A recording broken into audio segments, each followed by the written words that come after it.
Hi students, welcome back. ನನಗೆ ದಾರಿಯಲ್ಲಿ ಯಾವುದಾದ್ರು ಸ್ಟೂಡೆಂಟ್ ಸಿಕ್ಕಿದರೆ ಅಥವಾ ಪೇರೆಂಟ್ಸ್ ಯಾರಾದರೂ ಸಿಕ್ಕಿದರೆ ಒಂದು ಕಾಮನ್ ಕ್ವಶನ್ ಕೇಳ್ತಾರೆ. ಏನಪ್ಪ ಅಂದರೆ, ಈ JEE, CET, ನೀಟು ಇಂಥ ಎಕ್ಸಾಮ್ಸಿಗೆಲ್ಲ ಪ್ರಿಪ್ರೇಷನ್ ಮಾಡಬೇಕಾದ್ರೆ ದಿನಕ್ಕೆ ಎಷ್ಟು ಗಂಟೆ ಓದಬೇಕು ಸರ್ ಅಂತೇಳಿ. ಸೊ ಈ ಕ್ವಶನನ್ನು ನಾನಿವತ್ತು ಆನ್ಸರ್ ಮಾಡ್ತೀನಿ. ಸ್ವಲ್ಪ ಪ್ರಾಕ್ಟಿಕಲಾಗಿ ಆನ್ಸರ್ ಮಾಡ್ತೀನಿ. ಬಟ್ ಅದ್ರ ಮೊದಲು ನಾವು ಮುಖ್ಯವಾಗಿ ಏನು ತಿಳ್ಕೊಬೇಕಂದ್ರೆ, ಒಂದು ಸ್ಟೂಡೆಂಟು, ಅದು ಎಸ್ಪೆಷಲಿ ಸೈನ್ಸ್ ತಗೊಂಡಿರೋ ಸ್ಟೂಡೆಂಟು ನಾರ್ಮಲಿ ಏನೆಲ್ಲ ಎಕ್ಸಾಮ್ ಬರೀಬೇಕಾಗಿ ಬರುತ್ತೆ. ಸೊ ಒಂದು, ನಾನು ಈಸಿ ಎಕ್ಸಾಮ್ಸಿಂದ ಹಿಡಿದು ಆಮೇಲೆ ಟಾಪ್ ಲೆವೆಲಲ್ಲಿ ಏನೆಲ್ಲ ಎಕ್ಸಾಮ್ಸ್ ಬರಿಬೋದು ಜನರಲ್ ಆಗಿ ಬರೆಯೋಕ್ಕೆ ಟ್ರೈ ಮಾಡ್ತೀನಿ. ಒಂದು, ಬೋರ್ಡ್ ಎಕ್ಸಾಮ್ಸ್ ಬರೀಲೇಬೇಕು. ಯಾಕಂದರೆ ನೀವು ಯಾವುದೇ ಕಾಂಪಿಟೇಟಿವ್ ಎಕ್ಸಾಮ್ ಬರೀಬೇಕಾದ್ರೂ ಬೋರ್ಡ್ ಎಕ್ಸಾಮ್ ಕ್ಲಿಯರ್ ಆದರೆ ಮಾತ್ರ ನಿಮಗೆ ಮುಂದಿನ ಆಪ್ಷನ್ಸನ್ನು ಅವ್ರು ಕೊಡ್ತಾರೆ.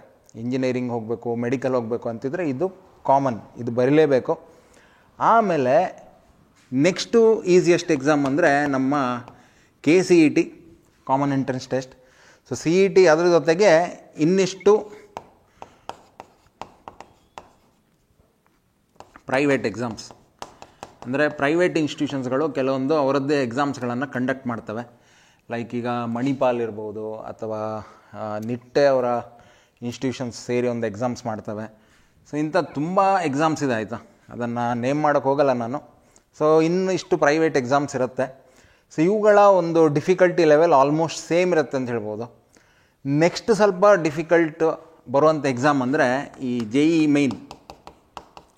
ಸೊ JEE ಮೈನು, ಆಮೇಲೆ ಅದ್ರ ಜೊತೆಗೆ JEE ಮೈನ್ ಅಷ್ಟೇ ಟಫ್ ಆಗಿರುವಂಥದ್ದು ನೀಟ್ ಎಕ್ಸಾಮ್ ಇರುತ್ತೆ. ಸೊ ಇದರ ಟಫ್ನೆಸ್ ಲೆವೆಲ್ ಆಲ್ಮೋಸ್ಟ್ ಸೇಮ್ ಅಂತ ಹೇಳ್ಬೋದು. ಇನ್ನು ಕೊನೆಯದಾಗಿ ನಿಮಗೆ ಟಫೆಸ್ಟ್ ಎಕ್ಸಾಮು JEE ಅಡ್ವಾನ್ಸ್. ಇದು ಎಷ್ಟು ಟಫ್ ಇರುತ್ತೆ ಅಂದರೆ, ನಿಮಗೆ ಆಲ್ಮೋಸ್ಟ್ ಜಗತ್ತಿನ ಟಫೆಸ್ಟ್ ಎಕ್ಸಾಮ್ಸಲ್ಲಿ ಒಂದು ಅಂತ ಕನ್ಸಿಡರ್ ಆಗುತ್ತೆ. ಅದು 10+2 ಲೆವೆಲ್ಗೆ, ಅಂದರೆ ನೀವು PUC ಸ್ಟೂಡೆಂಟ್ಸ್ಗೆ ಮಾಡುವಂಥ ಎಕ್ಸಾಮ್ಸಲ್ಲಿ one of the toughest exams ಇದು. ಸೊ ಇದನ್ನು ಕ್ಲಿಯರ್ ಮಾಡಬೇಕು ಅಂದರೆ ತುಂಬ ಅವಿರತವಾದ ಪ್ರಯತ್ನ, ಸಿಕ್ಕಾಪಟ್ಟೆ ಪ್ರಿಪ್ರೇಷನ್ ಬೇಕು, ಸಿಕ್ಕಾಪಟ್ಟೆ ಎಫರ್ಟ್ ಬೇಕು, ಸಿಕ್ಕಾಪಟ್ಟೆ ಡಿಟರ್ಮಿನೇಷನ್ ಬೇಕು, ಮುಖ್ಯವಾಗಿ ಡಿಸಿಪ್ಲಿನ್ ಸಿಕ್ಕಾಪಟ್ಟೆ ಬೇಕು, ಆಯಿತಾ. ಸೊ ಇಷ್ಟೆಲ್ಲ ಎಕ್ಸಾಮ್ಸನ್ನು ಈಗ ಸ್ಟೂಡೆಂಟ್ಸ್ ಬರಿಬೋದು. ಸೊ ನಾನು ನಿಮಗೆ ಸಿಂಪಲ್ಲಾಗಿ ಇದನ್ನೆಲ್ಲ ಕ್ರ್ಯಾಕ್ ಮಾಡೋಕ್ಕೆ ಎಷ್ಟು ಗಂಟೆ ದಿನಕ್ಕೆ ಪ್ರಿಪ್ರೇಷನ್ ಮಾಡಬೇಕಂತ ಹೇಳ್ತೀನಿ. ಇದಕ್ಕೆ ಇಂತಿಷ್ಟೇ ಅಂತ ಹೇಳೋಕ್ಕಾಗಲ್ಲ, ಆಯಿತಾ. ನೀವು ದಿನಕ್ಕೆ ಇಷ್ಟು ಗಂಟೆ ಓದಿ ಈ ಥರ ಆನ್ಸರ್ ಇಲ್ಲ ಇದಕ್ಕೆ. ಬಟ್ ಕೆಲವೊಂದು ನಿಮಗೆ ಸಜೆಷನ್ಸನ್ನು ಕೊಡ್ತೀನಿ. ಆ ಸಜೆಷನ್ಸಿಂದ ನಿಮಗೆ ಈ ಎಕ್ಸಾಮ್ಸ್ಗಳನ್ನು ಕ್ಲಿಯರ್ ಮಾಡೋದು ಸ್ವಲ್ಪ ಮಟ್ಟಿಗೆ ಈಸಿ ಆಗ್ಬೋದು. ಸೊ ಒಂದು, board exam. So board exam ಪ್ರತಿಯೊಬ್ಬರು ಬರೀಲೇಬೇಕು.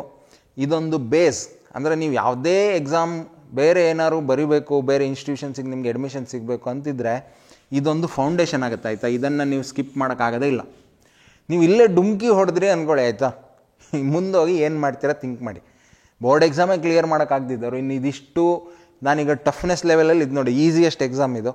ಸೊ ಇದನ್ನೇ ನಿಮ್ಗೆ ಕ್ಲಿಯರ್ ಮಾಡೋಕ್ಕಾಗಲ್ಲ ಅಂದರೆ ಇದೆಲ್ಲ ನೀವು ಮರ್ತು ಬಿಡಬೇಕು.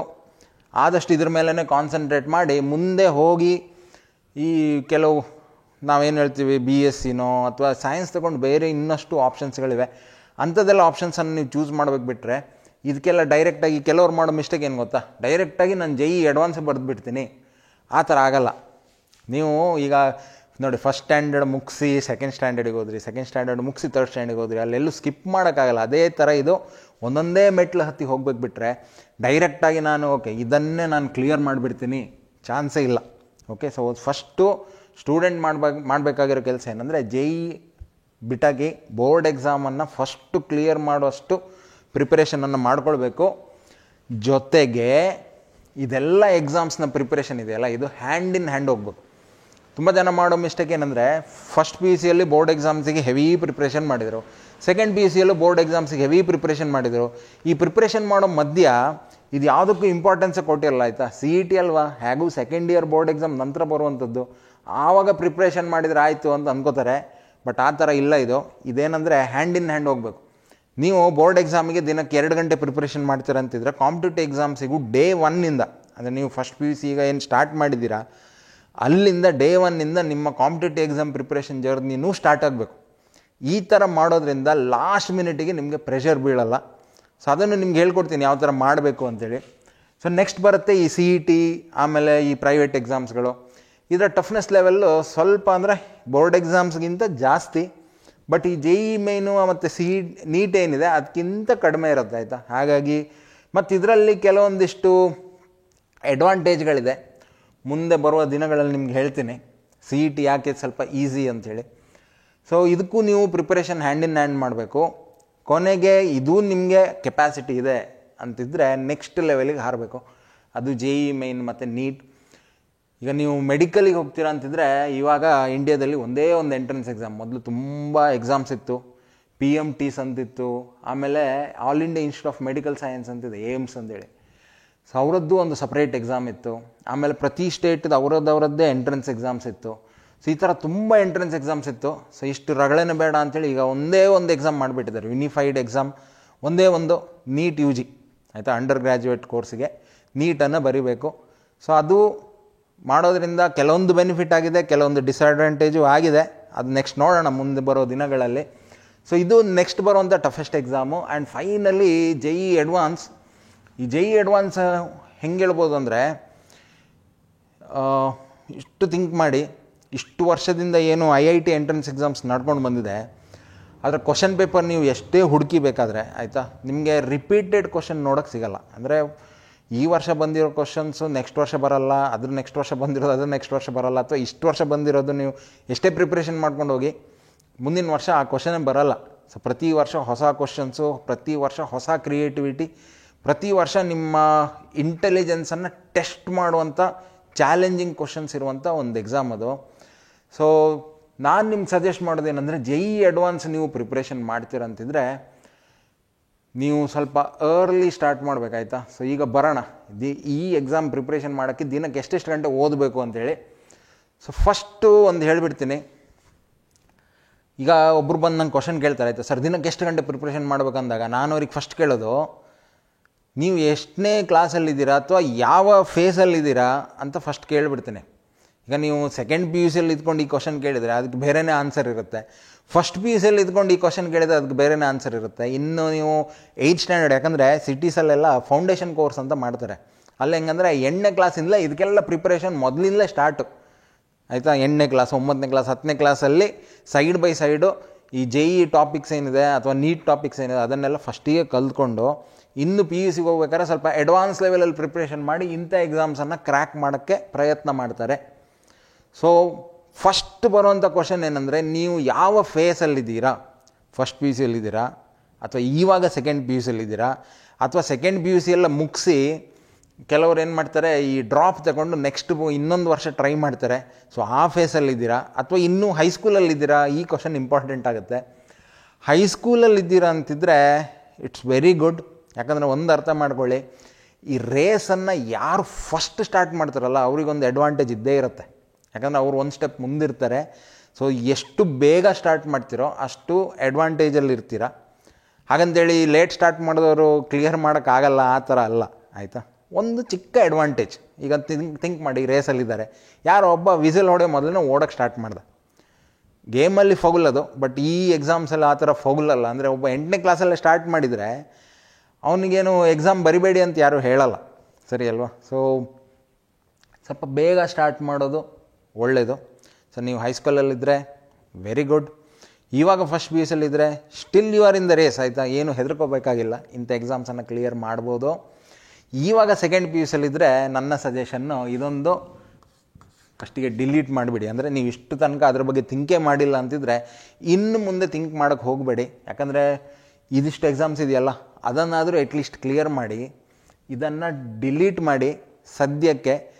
ನೀವು ಸಪೋಸ್ JEE ಮೈನ್ಸ್ ಎಲ್ಲ ಬರೆದು ಅದು ಕ್ಲಿಯರ್ ಆಯಿತು, ನೀವು ಕ್ವಾಲಿಫೈ ಆದ್ರಿ ಅಂತಿದ್ರೆ ಆವಾಗ ಬೇಕಾದ್ರೆ ಲಾಸ್ಟ್ 1 ಮಂತು ಹೆವಿ ಕೋಚಿಂಗ್ ಏನಾದ್ರು ತಗೊಂಡು ಏನಾದ್ರು ಪ್ಲ್ಯಾನ್ ಮಾಡಿ. ಅದು ಬಿಟ್ಟು ಇದಕ್ಕೆ ಹಾರಲೇಬೇಡಿ. But those are starting early, ಸ್ವಲ್ಪ ಬೇಗ ಸ್ಟಾರ್ಟ್ ಮಾಡೋರು ಈ ಎಕ್ಸಾಮ್ಸ್ ಬಗ್ಗೆ ಥಿಂಕ್ ಮಾಡ್ಬೋದು. ಓಕೆ, ಸೊ ಫಸ್ಟು ಎಷ್ಟು ಗಂಟೆ ಪ್ರಿಪ್ರೇಷನ್ ಮಾಡ್ತೀರಾ ಅನ್ನೋಗಿಂತ ಮೊದಲು ನಿಮ್ಗೆ ನೀವೇ ಕ್ವಶನ್ ಕೇಳಬೇಕು ಆಯಿತಾ, ನೀವು ಯಾವ ಫೇಸಲ್ಲಿದ್ದೀರಾ ಅಂತ. ಸೊ ಅದು ಈಸಿಲಿ ಆನ್ಸರ್ ಮಾಡ್ಬೋದು ಅಂದ್ಕೋತೀನಿ ನೀವೆಲ್ಲರೂ. ನೆಕ್ಸ್ಟ್ ಬರುತ್ತೆ ಇವಾಗ, ಓಕೆ ಎಷ್ಟು ಗಂಟೆ ಓದಬೇಕು ಸರ್ ದಿನಕ್ಕೆ ಆಯಿತಾ. ಇದು ನಾನು ಹೆಂಗೆ ಹೇಳ್ಬೋದಂದರೆ, ಇಲ್ಲಿ ತುಂಬ ಪ್ರಾಕ್ಟಿಕಲ್ಲಾಗಿ ನಾವು ನೋಡೋಕ್ಕೆ ಹೋದರೆ ಇದಕ್ಕೆ ಒಂದು ಇಂತಿಷ್ಟೇ ನಿರ್ದಿಷ್ಟವಾದಂಥ ಆನ್ಸರ್, ಓಕೆ ಇಷ್ಟೇ ಗಂಟೆಗೆ ಓದಬೇಕಂತ ಹೇಳೋಕ್ಕಾಗಲ್ಲ. ಆನ್ ಆ್ಯನ್ ಎವರೇಜ್ ಹೇಳ್ಬೋದು ಆಯಿತಾ. ಸೊ ನಾನು ಈ ಆನ್ಸರ್ ಮಾಡೋ ಮೊದಲು ಒಂದು ಎವ್ರೇಜ್ ಸ್ಟೂಡೆಂಟನ್ನು ತಲೆಯಲ್ಲಿ ಕನ್ಸಿಡರ್ ಮಾಡಿಕೊಂಡೇ ಹೇಳ್ತೀನಿ. ಸೊ ನೀವು ಬಿಲೋ ಎವರೇಜ್ ಇದ್ದರೆ ಬಿಟ್ಟಾಕಿ, ಇದೆಲ್ಲ ಆಸೆ ಬಿಟ್ಟಾಕಿ, ಈ ಎಕ್ಸಾಮ್ಸಿಗೆ ಪ್ರಿಪೇರ್ ಮಾಡಿ ಆಯಿತಾ. ಬೋರ್ಡ್ ಎಕ್ಸಾಮ್ ಮತ್ತು CET ಇದೆರಡಕ್ಕೆ ಆರಾಮಾಗಿ ಪ್ರಿಪ್ರೇಷನ್ ಮಾಡಿ. ಎವ್ರೇಜ್ ಸ್ಟೂಡೆಂಟ್, ಓಕೆ ನಿಮ್ಮ ಸ್ಕೋರ್ ಅನ್ನೋದು ಒಂದು 80 to 90% ಮಾಡ್ತೀರಾ ಅಂತಿದ್ದರೆ ಆಬ್ವಿಯಸ್ಲಿ JEE ಕ್ಲಿಯರ್ ಮಾಡ್ಬೋದು. ಸೊ ಅದಕ್ಕೂ ನಿಮಗೆ ಹೇಳ್ಕೊಡ್ತೀನಿ ಯಾವ ಥರ ಮಾಡಬೇಕು ಅಂತೇಳಿ. ಆ್ಯಂಡ್ ನೀವು ಎಬೋ ಎವ್ರೇಜ್ ಕ್ಲಾಸಲ್ಲಿ ಟಾಪ್ 10 ಇರ್ತೀರಾ, 95% ಎಬೋನೇ ಸ್ಕೋರ್ ಮಾಡ್ತೀರಾ ಅಂತಿದ್ರೆ ಡೆಫಿನೆಟ್ಲಿ ನಿಮ್ಗೆ ಇನ್ನೂ ಈಸಿ ಆಗುತ್ತೆ. ಓಕೆ, ಸೊ ಈ ಬೋರ್ಡ್ ಎಕ್ಸಾಮ್ಸ್ ಇದೆಯಲ್ಲ, ತುಂಬ ಜನ ಸ್ಟೂಡೆಂಟ್ಸ್ ಮಾಡೋ ದೊಡ್ಡ ಮಿಸ್ಟೇಕ್ ಏನಂದರೆ ತಮ್ಮ ಎಲ್ಲ ಎಫರ್ಟ್ಸ್, ತಮ್ಮ ಎಲ್ಲ ಎನರ್ಜಿಯನ್ನು ಈ ಎಕ್ಸಾಮಿಗೆ ಮೀಸಲಿಡ್ತಾರೆ, ಈ ಎಕ್ಸಾಮಿಗೆ ಡೆಡಿಕೇಟ್ ಮಾಡಿಬಿಡ್ತಾರೆ. ಆ ಒಂದು ಮಿಸ್ಟೇಕ್ ನೀವು ಮಾಡಬೇಡಿ. ನೀವು ಸ್ಟಾರ್ಟಿಂಗಲ್ಲೇ ಇದ್ದೀರಿ, ಈಗ ಫಸ್ಟ್ PUC ಸ್ಟಾರ್ಟ್ ಆಗಿದೆ ಅಥವಾ ಸೆಕೆಂಡ್ PUC ಸ್ಟಾರ್ಟ್ ಆಗಿದೆ ಅಂತಿದ್ರೆ ನಿಮ್ಮ ಪ್ರಿಪ್ರೇಷನ್ ಇದೆಯಲ್ಲ ಹ್ಯಾಂಡ್ ಇನ್ ಹ್ಯಾಂಡ್ ಹೋಗ್ಬೇಕಾಯ್ತಾ. ಅಂದರೆ ನೀವು ಇದಕ್ಕೆಷ್ಟು ಅಲೌಟ್ ಮಾಡ್ತೀರಾ ದಿನಕ್ಕೆ? 1 ಗಂಟೆ ಅಲೌಟ್ ಮಾಡ್ತೀರಾ, ಅರ್ಧ ಗಂಟೆ ಅಲೌಟ್ ಮಾಡ್ತೀರಾ, 10 ಗಂಟೆ ಅಲೌಟ್ ಮಾಡ್ತೀರಾ, ಅದು ನಿಮ್ಮ ಬಿಟ್ಟಿದ್ದು.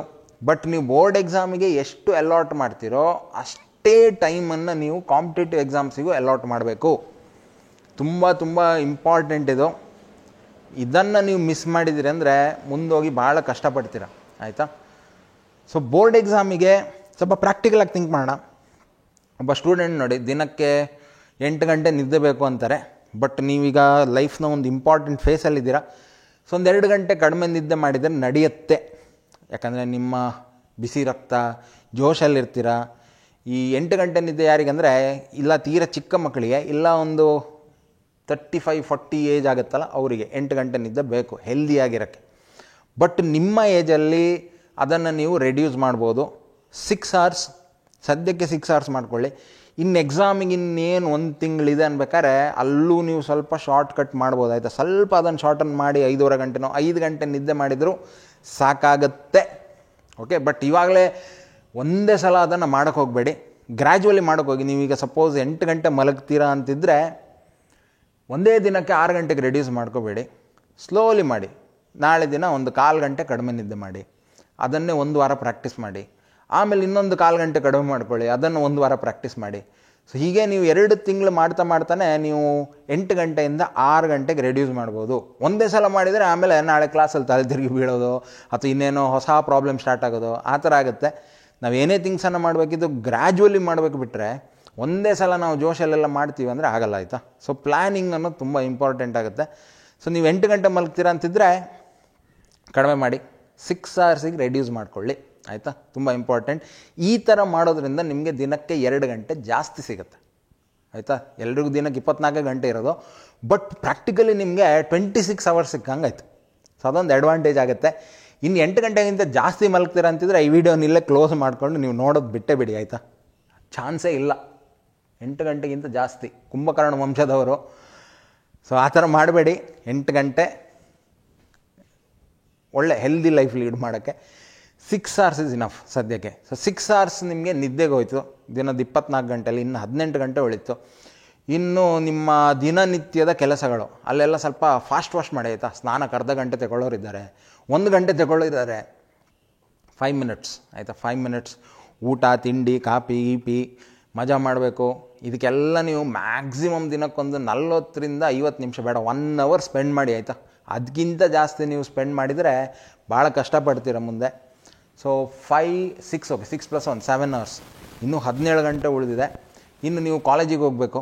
ಕಾಲೇಜಲ್ಲಿ ಒಬ್ಬ ಸ್ಟೂಡೆಂಟ್ ಎವ್ರೇಜ್ ಆಗಿ ಬೆಳಗ್ಗೆ ಒಂದು 8 ಗಂಟೆಗೆ ಸ್ಟಾರ್ಟ್ ಮಾಡಿದರೆ ಸಂಜೆ 6 ಗಂಟೆ ತನಕ ಕಾಲೇಜ್ ಆಯಿತು. ಸೊ ಆಲ್ಮೋಸ್ಟು ತುಂಬ ಟೈಮ್ ಹೋಗುತ್ತೆ ಕಣ್ರಿ. 10 ಗಂಟೆ ಹೋಯಿತು. ಇನ್ನು ಉಳಿದಿರೋದು 17 10 ತೆಗೆದ್ರೆ 7 hours ಉಳಿತು. ಇನ್ನು ಕೋಚಿಂಗು, ಕೆಲವರು ಕೋಚಿಂಗಿಗೆ ಹೋಗಬೇಕು, ಅಲ್ಲೊಂದು 3 ಗಂಟೆ ಹೋಯಿತು. ಸೊ ದಿನಕ್ಕೊಂದು 4 ಗಂಟೆ ಉಳಿತು. ಬಟ್ ಅಟ್ಲೀಸ್ಟ್ ಈ 4 ಗಂಟೆ ನೀವು ಪ್ರಿಪ್ರೇಷನಿಗೆ ತೆಗೆದಿಡಲೇಬೇಕು ಆಯಿತಾ. So 4 hours. 4 hoursಲ್ಲಿ ಬೋರ್ಡ್ ಎಕ್ಸಾಮಿಗೆ 2 hours ಕೊಟ್ರಿ ಅಂದ್ಕೊಳ್ಳಿ ಆಯಿತಾ. ಇನ್ನು ಕಾಂಪಿಟೇಟಿವ್ ಎಕ್ಸಾಮಿಗೆ ಒಂದು 2 ಗಂಟೆ ಇದು ಇನಿಷಿಯಲ್ ಡೇಸಲ್ಲಿ ನೀವು ಕೊಡಲೇಬೇಕು ಆಯಿತಾ. ಎಲ್ಲ 4 ಗಂಟೆ ನಂಗೆ ಸಿಕ್ತು ಅಂತೇಳಿ ಬೋರ್ಡ್ ಎಕ್ಸಾಮಿಗೆ ನೀವು ಸ್ಪೆಂಡ್ ಮಾಡಿದರೆ ಅಂದ್ಕೊಳ್ಳಿ, ಇದ್ರ ಆಸೆನ ಬಿಟ್ಬಿಡಿ ಯಾಕಂದರೆ ಬೋರ್ಡ್ ಎಕ್ಸಾಮ್ ಎಷ್ಟು ಟಫೋ ಅದಕ್ಕಿಂತ ಟಫ್ನೆಸ್ ಲೆವೆಲಲ್ಲಿ ಇದು ಡಬಲ್ ಅಂತ ಹೇಳ್ಬೋದು, ಇದು ಟ್ರಿಪಲ್ ಅಂತ ಹೇಳ್ಬೋದು. ಓಕೆ, ಇನ್ನು ಇದು ನೀವು ಪ್ರಿಪ್ರೇಷನ್ ಮಾಡ್ತೀರಂತ ಥಿಂಕ್ ಮಾಡಿ ದಿನಕ್ಕೆ ಎಷ್ಟು ಗಂಟೆ ಬೇಕಾಗುತ್ತೆ ನಿಮಗೆ ಅಂತೇಳಿ. ಬಟ್ ಇಷ್ಟು ನೀವು ಮಾಡಲೇಬೇಕು, ಇಷ್ಟು ಸ್ಪೆಂಡ್ ಮಾಡಲೇಬೇಕು. Okay, so in the beginning ದಿನಕ್ಕೆ 4 ಗಂಟೆ ಅಂತ ತಗೊಳ್ಳೋಣ. 2 ಗಂಟೆ ಬೋರ್ಡ್ ಎಕ್ಸಾಮಿಗೆ, 2 ಗಂಟೆ ಕಾಂಪಿಟೇಟಿವ್ ಎಕ್ಸಾಮಿಗೆ. ಇನ್ನು ನಿಮ್ಮ ಕ್ಲಾಸ್ನ ಯೂನಿಟ್ ಟೆಸ್ಟ್ ಬಂತು, ಮಿಡ್ ಟರ್ಮ್ ಎಕ್ಸಾಮ್ ಬಂತು, ಇನ್ನೇನೋ ಬಂತು ಅಂತಿದ್ರೆ ಆವಾಗ ನೀವು ಸ್ವಲ್ಪ ಸ್ವಿಚ್ ಮಾಡ್ಕೋಬೋದು, ಆಯಿತಾ. ಅಂದರೆ ಈ 2 ಗಂಟೆನ ಇದಕ್ಕೆ ಸ್ಪೆಂಡ್ ಮಾಡ್ಬೋದು. ಬಟ್ ನಾರ್ಮಲ್ ಡೇಸಲ್ಲಿ ಇದನ್ನು ನೀವು ಮಾಡಲೇಬೇಕು. ಇನ್ನು ಹೋಗ್ತಾ ಹೋಗ್ತಾ ಈ ಟೈಮ್ ಇದೆಯಲ್ಲ ಸ್ವಲ್ಪ ಜಾಸ್ತಿ ಆಗ್ತಾನೆ ಹೋಗ್ಬೇಕು, ಬಿಟ್ಟರೆ ಕಡಿಮೆ ಆಯಿತು ಅಂದರೆ ಭಾಳ ಕಷ್ಟಪಡ್ತೀರ. ಸೊ ಇದು ಎಗೈನ್ ನಾನು ಹೇಳ್ತೀನಿ, ಒಂದು ಎವ್ರೇಜ್ ಸ್ಟೂಡೆಂಟನ್ನು ನಾನು ತಲೆಯಲ್ಲಿ ಇಟ್ಕೊಂಡು ಮಾತಾಡ್ತಾ ಇದ್ದೀನಿ. ಯಾಕಂದರೆ ಸ್ಟೂಡೆಂಟ್ಸಲ್ಲಿ ತುಂಬ ಜನ ಸ್ಟೂಡೆಂಟ್ಸ್ ಇದ್ದಾರೆ, ತುಂಬ ಥರದ ಸ್ಟೂಡೆಂಟ್ಸ್ ಇದ್ದಾರೆ. ಕೆಲವರು ಫಾಸ್ಟ್ ಲರ್ನರ್ಸು, ಕೆಲವರು ಸ್ಲೋ ಲರ್ನರ್ಸು, ಕೆಲವ್ರಿಗೆ ಒಂದೇ ಸತಿ ಹೇಳಿದ್ರು ಅರ್ಥ ಆಗುತ್ತೆ, ಕೆಲವ್ರಿಗೆ 10 ಸತಿ ಹೇಳಿದ್ರು ಅರ್ಥ ಆಗಲ್ಲ. ಈ ಥರದ್ದೆಲ್ಲ ಡಿಫಿಕಲ್ಟೀಸ್ ಇದೆ. ಸೊ ಅದನ್ನೆಲ್ಲ ಕನ್ಸಿಡರ್ ಮಾಡ್ಕೊಂಡು ಒಂದು ಎವ್ರೇಜಾಗಿ ಹೇಳ್ತಾ ಇದ್ದೀನಿ. ಬೋರ್ಡ್ ಎಕ್ಸಾಮಿಗೆ 2 ಗಂಟೆ ಆದರೆ ಕಾಂಪಿಟೇಟಿವ್ ಎಕ್ಸಾಮ್ಸಿಗೆ 2 hours. ನೆಕ್ಸ್ಟು ಹೋಗ್ತಾ ಹೋಗ್ತಾ ಹೋಗ್ತಾ ಹೋಗ್ತಾ ನಾನು ಹೇಳಿದ್ನಲ್ಲ 6 ಗಂಟೆ ನಿದ್ದೆನ ನೀವು ಸ್ಲೋಲಿ ಸಾಧಾರಣ ಈಗ ಜೂನ್ ತಿಂಗಳಲ್ವ, ಸಾಧಾರಣ ಅಕ್ಟೋಬರ್ ನವಂಬರ್ ಅನ್ಬೇಕಾದ್ರೆ ಅದನ್ನು ಇನ್ನೂ ಸ್ವಲ್ಪ ರೆಡ್ಯೂಸ್ ಮಾಡ್ಕೋಬೋದು. ಆವಾಗ ಇನ್ನೂ ಒಂದು ಎಕ್ಸ್ಟ್ರಾ ಗಂಟೆ ಸಿಗುತ್ತೆ, ಸರಿನಾ. ಆವಾಗ ನೀವು ಆ 1 ಗಂಟೆ ಎಕ್ಸ್ಟ್ರಾ ಸಿಗ್ದನ್ನು ಪುನಃ ಇಲ್ಲೊಂದು 30 ಮಿನಿಟ್ಸ್ ಅಲಾಟ್ ಮಾಡ್ಕೋಬೋದು. ಇನ್ನು ಎಂಡ್ ಈಗ ಬೋರ್ಡ್ ಎಕ್ಸಾಮ್ ಹತ್ರ ಬಂತು ಅನ್ಬೇಕಾದ್ರೆ ನಿಮಗೆ ಕಾಲೇಜು ಇರಲ್ಲ ಆ ಟೈಮಲ್ಲಿ. ಆವಾಗ ದಿನಕ್ಕೊಂದು 10 ರಿಂದ 12 ಗಂಟೆ ಪ್ರಿಪ್ರೇಷನ್ನು. ಇನ್ನು ಬೋರ್ಡ್ ಎಕ್ಸಾಮ್ ಎಲ್ಲ ಮುಗೀತು ಅಂದಮೇಲೆ ಇನ್ನೇನು ಕಾಂಪಿಟೇಟಿವ್ ಎಕ್ಸಾಮಿಗೆ ಒಂದು ಸಾಧಾರಣ ಈ JEE ಎಕ್ಸಾಮಿಗೆಲ್ಲ ತುಂಬ ಗ್ಯಾಪ್ ಸಿಗೋಲ್ಲ. ಬೋರ್ಡ್ ಎಕ್ಸಾಮ್ ಆಗ್ತಿದ್ದಂಗೆ JEE ಎಕ್ಸಾಮ್ ಇರುತ್ತೆ. ಬಟ್ CETಗೆ ಸ್ವಲ್ಪ ಗ್ಯಾಪ್ ಸಿಗುತ್ತೆ ನಿಮಗೆ. ಆ ಗ್ಯಾಪಲ್ಲಿ ನೀವು ದಿನಕ್ಕೊಂದು 15 ಗಂಟೆ 16 ಗಂಟೆ ತುಂಬ ಹೆವಿ ಪ್ರಿಪ್ರೇಷನ್ಸ್ ಮಾಡಲೇಬೇಕು. ಆವಾಗ ನೀವು ಏನಾದ್ರು ಒಂದು ಸಾಧನೆ ಮಾಡ್ಬೋದು, ಇಂಥ ಎಕ್ಸಾಮ್ಸನ್ನು ಕ್ರ್ಯಾಕ್ ಮಾಡ್ಬೋದು. ಓಕೆ, ದೆನ್ ವೆರಿ ಇಂಪಾರ್ಟೆಂಟ್, ಆಯಿತಾ. ಟೈಮ್ ಗೊತ್ತಾಯಿತು ನಿಮಗೆ, ಈಗ ದಿನಕ್ಕೆ ಎಷ್ಟು ಗಂಟೆ ಪ್ರಿಪ್ರೇಷನ್ ಮಾಡಬೇಕು ಅಂಥೇಳಿ. ಬಟ್ ಅದಕ್ಕಿಂತ ತುಂಬ ಇಂಪಾರ್ಟೆಂಟ್ ಏನು ಗೊತ್ತಾ, ಈ ಪ್ರಿಪ್ರೇಷನ್ ಮಾಡೋದು ಹೆಂಗೆ ಮಾಡಬೇಕು. ಯಾಕಂದರೆ ನೀವು ದಿನಕ್ಕೆ 6 ಗಂಟೆ ಓದಿದ್ರಿ, 10 ಗಂಟೆ ಓದಿದ್ರಿ. ಒಂದು ತುಂಬ ಚಿಕ್ಕ ಸ್ಟೋರಿನ ಹೇಳ್ತೀನಿ ನಿಮಗೆ, ಅದರಿಂದ ಸ್ವಲ್ಪ ಮೋಟಿವೇಶನ್ ಸಿಗ್ಬೋದು ನಿಮಗೆ, ಆಯಿತಾ. ಇಬ್ಬರು ತುಂಬ ಉತ್ಸಾಹ ಇರುವಂಥ ಯುವಕರು, ತುಂಬ ಯಂಗ್ ಆ್ಯಂಡ್ ಡೈನಮಿಕ್ಕು ಇಬ್ಬರು ಈ ಮರ ಕಡಿಯೋ ಕೆಲಸಕ್ಕೆ ಸೇರ್ತಾರೆ, ಆಯಿತಾ. ಇಬ್ರಿಗೂ ಕೆಲಸ ಒಂದೇ ದಿನ ಸಿಗುತ್ತೆ. ಫಸ್ಟು ಹುಡುಗ ಏನಿದ್ದಾನೆ ಅವನು ತುಂಬ ಜೋಶಲ್ಲಿ ದಿನಕ್ಕೆ ಫಸ್ಟ್ ಡೇನೇ ಹೋಗಿ ಒಂದು 40 ಮರ ಕಡಿದ್ಬಿಟ್ಟ. 2ನೇ ಅವನು 10 ಮರ ಕಡ್ದಿದ್ದಾನೆ, ಆಯಿತಾ. ಸೊ ಈ ಪಾಯಿಂಟಲ್ಲಿ ಓನರಿಗೆ ಭಾಳ ಖುಷಿ ಆಯಿತು. ಇವನು ಸಿಕ್ಕಾಪಟ್ಟೆ ಏನು ಹುಷಾರಿದ್ದಾನೆ, ಇವನು ಸಿಕ್ಕಾಪಟ್ಟೆ ಎಫರ್ಟ್ ಹಾಕಿದ್ದಾನೆ ಅಂಥೇಳಿ ಅವನಿಗೆ ಸ್ವಲ್ಪ ಸ್ಯಾಲ್ರಿ ಜಾಸ್ತಿ ಕೊಟ್ಟರು, ಸ್ವಲ್ಪ ಏನು ಹೇಳ್ತೀವಿ ಇನ್ಸೆಂಟಿವ್ ಥರ ಕೊಟ್ಬಿಟ್ರು. ಸೆಕೆಂಡ್ ಡೇ ಬಂದುಬಿಟ್ಟು ಅವ್ನು ಹಾಗೆ ಇನ್ಸೆಂಟಿವ್ ಕೊಟ್ಟಿರೋದನ್ನು ತುಂಬ ಉಮೇದಿತ್ತು ಅವನಿಗೆ. ಸೆಕೆಂಡ್ ಡೇ ಬಂದು ಮರ ಕಡಿತಾನೆ, ಅಷ್ಟೇ ಎಫರ್ಟಾಗಿ ಕಡಿತಾನೆ. ಬಟ್ ಸೆಕೆಂಡ್ ಡೇ 40 ಕಡಿಯಲ್ಲಿ 35 ಕಡಿತಾನೆ. 2ನೇ ಅವನು ಹಿಂದಿನ ದಿನವೂ 10 ಕಡ್ದಿದ್ದ, ಇವತ್ತು 10 ಕಡ್ದು ಬಿಡ್ತಾನೆ. ಹೀಗೆ 1 ತಿಂಗಳಾಗುತ್ತೆ. 1 ತಿಂಗಳಾಗುವಾಗ ಈ 40ರಲ್ಲಿದ್ದವನು 20ಕ್ಕೆ ಇಳಿದು ಬಿಡ್ತಾನೆ. ಆಮೇಲೆ 10ರಲ್ಲಿದ್ದವನು 10ರಲ್ಲೇ ಇರ್ತಾನೆ, ಕನ್ಸಿಸ್ಟೆಂಟಾಗಿ ಎಫರ್ಟ್ ಹಾಕ್ತಾನೆ ಹೋಗ್ತಾನೆ. ಈ ಟೈಮಲ್ಲಿ ಓನರಿಗೆ ಏನು ಅನ್ಸುತ್ತೆ ಅಂದರೆ, ಒಂದು ಗಾದೆ ಮಾತಿದೆಯಲ್ಲ, ಬರ್ತಾ ಬರ್ತಾ ರಾಯರ ಕುದುರೆ ಕತ್ತೆ ಆಯಿತು ಅಂಥೇಳಿ, ಆ ಥರ ಫೀಲ್ ಆಗೋಕ್ಕೆ ಸ್ಟಾರ್ಟ್ ಆಗುತ್ತೆ ಓನರ್ಗೆ ಫಸ್ಟ್ ಹುಡುಗನ ಮೇಲೆ, ಆಯಿತಾ. ಅಂದರೆ ಬಂದಾಗ 40, ಇವಾಗ ಬಂದು 20 ಕಡ್ದಿದ್ದಾನೆ, ಏನಪ್ಪ ಆಯ್ತು ಇವನಿಗೆ ಅಂಥೇಳಿ. ಹೀಗೆ 1 ತಿಂಗಳು ಹೋಗುತ್ತೆ. 1 ತಿಂಗಳಲ್ಲಿ ಇಬ್ಬರು ಸೇಮ್ ಲೆವೆಲಿಗೆ ಬಂದುಬಿಡ್ತಾರೆ. ಇವನು 10 ಕಡಿತಾನೆ, ಅವನು ಕನ್ಸಿಸ್ಟೆಂಟಾಗಿ 10 ಕಡಿತಾ ಇದ್ದಾನೆ.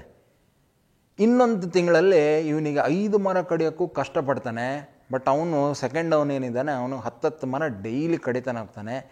ಈ ಪಾಯಿಂಟಲ್ಲಿ ಓನರಿಗೆ ಅನಿಸುತ್ತೆ, ಇವನೇ ಬೆಸ್ಟು ಸೆಕೆಂಡ್ ಅವನು, ಇವನಿಗೆ ನಾನು ಪರ್ಮನೆಂಟ್ ಜಾಬ್ ಕೊಟ್ಟುಬಿಡ್ಬೇಕು ಅಂಥೇಳಿ ಅವನಿಗೆ ಪರ್ಮನೆಂಟ್ ಜಾಬ್ ಕೊಟ್ಬಿಡ್ತಾರೆ. ಸ್ಯಾಲ್ರಿಯಲ್ಲಿ ಹೈಕು ಕೊಡ್ತಾರೆ. ಫಸ್ಟ್ ಅವನಿಗೆ ಕೆಲಸದಿಂದ ತೆಗೆದೇ ಬಿಡ್ತಾರೆ. ಯಾಕಂದರೆ ಅವನ ಪರ್ಫಾರ್ಮೆನ್ಸ್ ಅನ್ನೋದು ಡೇ ಬೈ ಡೇ ಡೌನ್ ಆಗ್ತಾ ಇತ್ತು. ಇಲ್ಲಿ ಫಸ್ಟ್ ಏನು ಹುಡುಗ ಇದ್ದಾನೆ ಅವನು ಫಸ್ಟ್ ಡೇ ಎಷ್ಟು ಎಫರ್ಟ್ ಹಾಕಿದ್ನೋ ಅಷ್ಟೇ ಎಫರ್ಟನ್ನು ಲಾಸ್ಟ್ ಅವನು ಕೆಲಸ ಹೋಗೋ ದಿನವೂ ಹಾಕಿರ್ತಾನೆ. ಎಫರ್ಟಲ್ಲಿ ಏನೂ ಒಂದು ಕಡಿಮೆ ಇರಲ್ಲ, ಆಯಿತಾ. ದಿನ ಎಷ್ಟು ಎಫರ್ಟ್ ಆಗ್ತಿದ್ದ ಅಷ್ಟೇ ಎಫರ್ಟ್ ಆಗ್ತಿರ್ತಾನೆ. ಬಟ್ ಎಲ್ಲೋ ಒಂದು ಕಡೆ ಹೋಗಿ ಎಲ್ಲೋ ಮಿಸ್ಟೇಕ್ ಮಾಡಿದ್ದಾನೆ. ಏನು ಮಿಸ್ಟೇಕ್ ಮಾಡಿದ್ದಾನೆ ನೀವು ಥಿಂಕ್ ಮಾಡಿ ಒಂದು ಸಲ, ಆಯಿತಾ. ಫಸ್ಟ್ ಅವನದ್ದು effort same, but first day 40, ಇವಾಗ ಅವನಿಗೆ 5 ಕಡಿಯೋಕ್ಕಾಗ್ತಾಯಿಲ್ಲ. ಅದೇ ಥರ ಸೆಕೆಂಡ್ ಅವನು ಏನೇನು ಕನ್ಸಿಸ್ಟೆಂಟ್, ಪ್ರತಿದಿನ ಸೇಮ್. ಆನ್ಸರ್ ಏನು ಗೊತ್ತಾ ಇದಕ್ಕೆ? ಈ ಫಸ್ಟ್ ಅವನೇನಿದ್ದಾನಲ್ವ, ಅವನು ಎಫರ್ಟ್ ಏನೋ ಹಾಕ್ತಿದ್ದ, ಬಟ್ ಅವ್ನು ಮಾಡಿದ ದೊಡ್ಡ ಮಿಸ್ಟೇಕ್ ಏನು ಗೊತ್ತಾ? ಅವ್ನು ಕೊಡಲಿ ಇದೆಯಲ್ಲ ಅದನ್ನು ಶಾರ್ಪೇ ಮಾಡ್ತಿರ್ಲಿಲ್ಲ ಅವನು. ಸೊ ಫಸ್ಟ್ ಡೇ ಕೊಡಲಿ ಶಾರ್ಪ್ ಇತ್ತು, ಸಿಕ್ಕಾಪಟ್ಟೆ ಮರ ಕಡ್ದುಬಿಟ್ಟ. ಅದೇ ಜೋಶಲ್ಲಿ ಅವನು ಪ್ರತಿದಿನ ಮರ ಕಡಿದ್ರು, ಕೊಡಲಿ ಏನಾಯಿತು, ಹೋಗ್ತಾ ಹೋಗ್ತಾ ಹೋಗ್ತಾ ಅದರ ಶಾರ್ಪ್ನೆಸ್ ಹೋಗ್ಬಿಡ್ತು. ಸೊ ಕೊನೆಗೆ ಅವನಿಗೆ ಮರನೇ ಕಡಿಯೋಕ್ಕಾಗ್ತಿರ್ಲಿಲ್ಲ. ಬಟ್ ಎರಡನೇ ಅವನು ಪ್ರತಿದಿನ ಕೊಡಲಿನ ಶಾರ್ಪ್ ಮಾಡಿ ಕನ್ಸಿಸ್ಟೆಂಟ್ ಎಫರ್ಟ್ ಹಾಕಿ ಪ್ರತಿದಿನ 10 ಮರ ಕಡಿತಿದ್ದ. ಈ ಸ್ಟೋರಿನ ನಿಮ್ಗೆ ಯಾಕೆ ಹೇಳಿದೆ ಅಂದರೆ, ನಾವು ಏನು ಮಾಡ್ತೀವಿ ಗೊತ್ತಾ, ಈ ಫಸ್ಟ್ ಡೇ ತುಂಬ ಜೋಶಲ್ಲಿ ಇರ್ತೀವಿ ಆಯಿತಾ.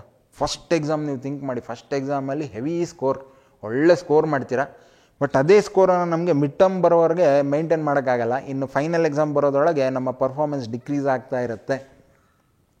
ಇದು ಯಾಕಂದರೆ ನಾವು ನಮ್ಮನ್ನು ಸೆಲ್ಫ್ ಮೋಟಿವೇಟ್ ಮಾಡ್ಕೋತಾನೆ ಇರಬೇಕು. ಹೆಂಗೆ ಕೊಡ್ಲಿ ಶಾರ್ಪ್ ಮಾಡ್ತೀವಲ್ಲ ಅದೇ ಥರ ಸೆಲ್ಫ್ ಮೋಟಿವೇಟ್ ಮಾಡಬೇಕು. ಸೆಲ್ಫ್ ಮೋಟಿವೇಟ್ ಆಗ್ತಾ ಆಗ್ತಾ ಮಧ್ಯದಲ್ಲಿ ಒಂದಿಷ್ಟು ರೀಟ್ರೀಟ್ಸನ್ನು ತೊಗೊಳ್ಬೇಕು. ರೀಟ್ರೀಟ್ಸ್ ಅಂದರೆ ಈಗ ಕಂಟಿನ್ಯೂಸ್ ಓದ್ತಾ ಇಡೀ ದಿನ ಬುಕ್ ಎದುರು ಕೂತ್ಕೊಳ್ಳೋದು. ಸೊ ಏನಾಗುತ್ತೆ, ನಮ್ಮ ಬ್ರೈನ್ ಅನ್ನೋದು ತುಂಬ ಎಫಿಷಿಯೆಂಟಾಗಿ ವರ್ಕ್ ಮಾಡೋಕ್ಕೆ ಸೋತೋಗ್ಬಿಡುತ್ತೆ. ಸೊ ಎಫಿಷಿಯನ್ಸಿ ಅನ್ನೋದು ತುಂಬ ಇಂಪಾರ್ಟೆಂಟ್ ಆಗುತ್ತೆ. ಸೊ ಹಾಗಾಗಿ ಸ್ವಲ್ಪ ಗ್ಯಾಪ್ ತಗೊಂಡು ಸ್ವಲ್ಪ ಈಗ ಮಧ್ಯ ನಾನು ಹೇಳಿದ್ನಲ್ಲ, ಮಧ್ಯ ಸ್ವಲ್ಪ ಎಂಟರ್ಟೈನ್ಮೆಂಟ್ ಫ್ಯಾಕ್ಟರು ಇದೆಲ್ಲ ಇರಬೇಕಾಯ್ತಾ ಲೈಫಲ್ಲಿ. ಒಂದಿಷ್ಟು ಎಮೋಷನ್ಸ್ಗಳು, ಎಂಟರ್ಟೈನ್ಮೆಂಟು ಅದೆಲ್ಲ ಇದ್ರೇ ಲೈಫ್. ಸೊ ಹಾಗಾಗಿ ಸ್ವಲ್ಪ ಬ್ರೇಕ್ ತಗೊಳ್ಳೋದ್ರಲ್ಲಿ ಏನೂ ತೊಂದರೆ ಇಲ್ಲ. ಕಂಟಿನ್ಯೂಸ್ ಆಗಿ ನಾನು ಇವತ್ತು 5 ಗಂಟೆ ಓದಿದೆ ಅರ್ಥನೇ ಇಲ್ಲ ಆಯಿತಾ. ನೀವು ಬೇಕಾದ್ರೆ ಕಾಲು ಗಂಟೆದು ತುಂಬ ಸೆಷನ್ಸ್ ಮಾಡ್ಕೊಳ್ಳಿ. 1/4 ಗಂಟೆ ಓದಿ, ಒಂದು 5 ನಿಮಿಷ ಗ್ಯಾಪ್ ತಗೊಳ್ಳಿ, ಒಂದು 5 ನಿಮಿಷ ಮಜಾ ಮಾಡಿ, ಅರ್ಧ ಗಂಟೆ ಓದಿ, ಇನ್ನೊಂದು 5 ನಿಮಿಷ ಮಜಾ ಮಾಡಿ. ಈ ಥರ ಮಾಡೋದ್ರಿಂದ ಎಫಿಷಿಯನ್ಸಿ ಜಾಸ್ತಿ ಆಗುತ್ತೆ. ಬಿಟ್ಟರೆ ನೀವು ಕಂಟಿನ್ಯೂಸ್ ಆಗಿ ಒಂದು 10 ಗಂಟೆ ಕೂತೆ, ನಾನು 5 ಗಂಟೆ ಕೂತೆ, ಏನೂ ಪ್ರಯೋಜನ ಆಗಲ್ಲ. ಇನ್ನೊಂದು ತುಂಬ ಇಂಪಾರ್ಟೆಂಟ್ ಏನಂದರೆ, ನೀವು ಪ್ರಿಪ್ರೇಷನ್ ಮಾಡ್ತೀರಾ, 5 ಅವರ್ಸ್ ಮಾಡ್ತೀರಾ ಅಥವಾ 2 ಅವರ್ಸ್ ದಿನಕ್ಕೆ ಕನ್ಸಿಸ್ಟೆಂಟಾಗಿ ಪ್ರಿಪ್ರೇಷನ್ ಮಾಡ್ತೀರಾ. ಬಟ್ ಅದರಲ್ಲಿ ಏನು ಪ್ರಿಪೇರ್ ಮಾಡ್ತೀರಾ ಅನ್ನೋದು ಕೂಡ ಇಂಪಾರ್ಟೆಂಟ್ ಆಗುತ್ತೆ ಆಯಿತಾ. ಈಗ ಫಾರ್ ಎಕ್ಸಾಂಪಲ್ಲು ಫಿಸಿಕ್ಸೇ ತಗೊಳ್ಳೋಣ ಆಯಿತಾ. ಫಿಸಿಕ್ಸಲ್ಲಿ ಫಸ್ಟ್ ಇಯರಲ್ಲಿ ನ್ಯೂಟನ್ಸ್ ಲಾಸು ಇದೆಲ್ಲ ಬಂದುಬಿಡುತ್ತೆ, ಮೆಕ್ಯಾನಿಕ್ಸು.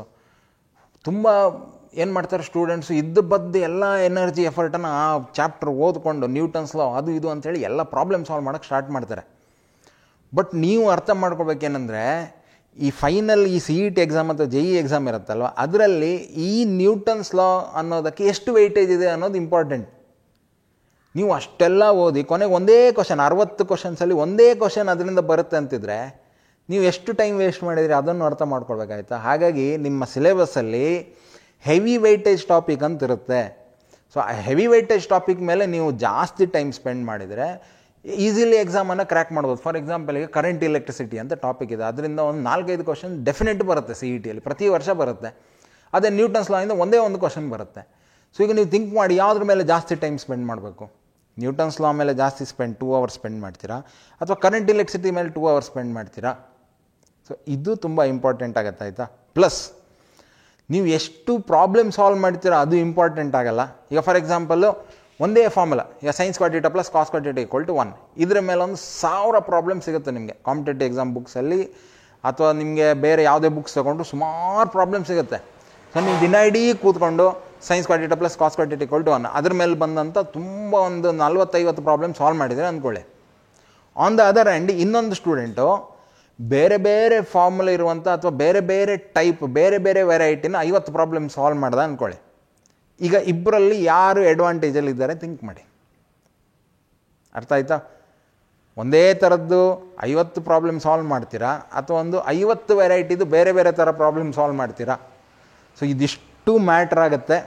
ಹಾಗಾಗಿ ನೀವು ದಿನಕ್ಕೆ 4 ಗಂಟೆ ಪ್ರಿಪ್ರೇಷನ್ ಮಾಡಿದ್ರಿ ಸರ್, ಆದರೂ ನನಗೆ ಎಕ್ಸಾಮ್ ಕ್ರ್ಯಾಕ್ ಮಾಡೋಕ್ಕಾಗಿಲ್ಲ, ಇದಕ್ಕೆಲ್ಲ ಸಿಂಪಲ್ ಆನ್ಸರ್ ಆಯಿತಾ. ನೀವು 4 ಗಂಟೆ ಪ್ರಿಪ್ರೇಷನ್ ಏನೋ ಮಾಡಿದ್ರಿ, ಬಟ್ ಯಾವ ಥರ ಅದನ್ನು ಮಾಡಿದ್ರಿ, ಯಾವುದಕ್ಕೆ ಎಷ್ಟು ಟೈಮನ್ನು ಎಲ್ಲೋಟ್ ಮಾಡಿದ್ರಿ, ಇದಿಷ್ಟು ಇಂಪಾರ್ಟೆಂಟ್ ಆಗುತ್ತೆ. ಸೊ ಒಟ್ಟಾರೆ ಫೈನಲ್ ಕನ್ಕ್ಲೂಷನ್ ನಾನು ಹೇಳೋದಿದ್ರೆ, ಇದಕ್ಕೆ ಎಕ್ಸಾಕ್ಟ್ ಆನ್ಸರ್ ಇಲ್ಲ ಆಯಿತಾ. ದಿನಕ್ಕೆ ಇಷ್ಟೇ ಗಂಟೆ ಪ್ರಿಪ್ರೇಷನ್ ಮಾಡಬೇಕು, ಇಷ್ಟೇ ಗಂಟೆ ಪ್ರಿಪ್ರೇಷನ್ ಮಾಡಬೇಕು, ಆ ಥರ ಆನ್ಸರ್ ಇಲ್ಲ. ಬಟ್ ಆನ್ ಆ್ಯನ್ ಎವ್ರೇಜ್ ದಿನಕ್ಕೆ 4-5 ಗಂಟೆ ಇನಿಷಿಯಲ್ ಟೈಮಲ್ಲಿ, ಇನ್ನು ಹೋಗ್ತಾ ನಿಮಗೀಗ ವೆಕೇಷನ್ ಇದೆ, ಕಾಲೇಜಿಗೆ ರಜೆ ಸಿಕ್ಕಿದೆ ಅಂದರೆ ದಿನಕ್ಕೊಂದು 12 ಗಂಟೆ ಪ್ರಿಪ್ರೇಷನ್ ಬೇಕಾಗುತ್ತೆ ಕಾಂಪಿಟೇಟಿವ್ ಎಕ್ಸಾಮ್ಸನ್ನು ಕ್ರ್ಯಾಕ್ ಮಾಡೋಕ್ಕೆ. ಪ್ಲಸ್ ಒಂದು ಒಳ್ಳೆ ರ್ಯಾಂಕನ್ನು ತಗೊಂಡು ಒಳ್ಳೆ ನೆಕ್ಸ್ಟ್ ಕಾಲೇಜಲ್ಲಿ ಅಡ್ಮಿಷನ್ ತಗೊಳ್ಳೋಕ್ಕೆ, ಆಯಿತಾ. ಪ್ಲಸ್ ಇದರ ಜೊತೆಗೆ ಯಾವುದಕ್ಕೆ ಎಷ್ಟು ಟೈಮ್ ಅಲಾಟ್ ಮಾಡ್ತೀರಾ, ಪ್ಲಸ್ ನಿಮ್ಮ ಎಫಿಷಿಯನ್ಸಿ ಯಾವ ಥರ ಇದೆ, ಇದಿಷ್ಟು ಕೌಂಟ್ ಆಗುತ್ತೆ. ಸೊ ಇದಿಷ್ಟು ಕಂಬೈಂಡಾಗಿ ಫೈನಲಾಗಿ ನೀವು ಈ ಥರ ಎಕ್ಸಾಮ್ಸನ್ನು ಕ್ರ್ಯಾಕ್ ಮಾಡ್ಬೋದು. ಸೊ ಒಂದು ಚಿಕ್ಕ ಟಿಪ್ಪನ್ನು ಕೊಟ್ಟಿದ್ದೀನಿ, ಹೋಪ್ ನಿಮಗೆ ಹೆಲ್ಪ್ಫುಲ್ ಆಗುತ್ತೆ ಅಂದ್ಕೋತಾ ಇದ್ದೀನಿ. ಇನ್ನು ಮುಂದೆ ಹೋಗ್ತಾ ಕ್ಲಾಸಸ್ ವೀಡಿಯೋಸ್ಗಳು, ಆಮೇಲೆ ನಿಮಗೆ ಯಾವುದೆಲ್ಲ ಚಾಪ್ಟರ್ಸ್ ಇದೆ ಅದೆಲ್ಲ ಕಂಪ್ಲೀಟ್ ಮಾಡ್ತಾನೆ ಹೋಗೋಣ. ಬಟ್ ಇದು ನಿಮಗೆ ಯೂಸ್ಫುಲ್ ಆಗಿದೆ ಅಂದ್ಕೋತೀನಿ. ಯೂಸ್ಫುಲ್ ಆದರೆ ನಿಮ್ಮ ಒಂದು ಫ್ರೆಂಡಿಗೆ ಅಟ್ಲೀಸ್ಟ್ ಶೇರ್ ಮಾಡಿ. ನೀವು ಶೇರ್ ಮಾಡಿದರೆ ಇನ್ನಷ್ಟು ಜನ ನೋಡಿದರೆ ನಮಗೂ ಈ ಥರ ವೀಡಿಯೋಸನ್ನು ಡೈಲಿ ಮಾಡೋಕ್ಕೆ ಮೋಟಿವೇಶನ್ ಸಿಗುತ್ತೆ ಅಂತ ಹೇಳ್ತಾನೆ. ನೆಕ್ಸ್ಟ್ ವೀಡಿಯೋದಲ್ಲಿ ಸಿಗೋಣ. ಅಲ್ಲಿ ತನಕ take care, bye, see you.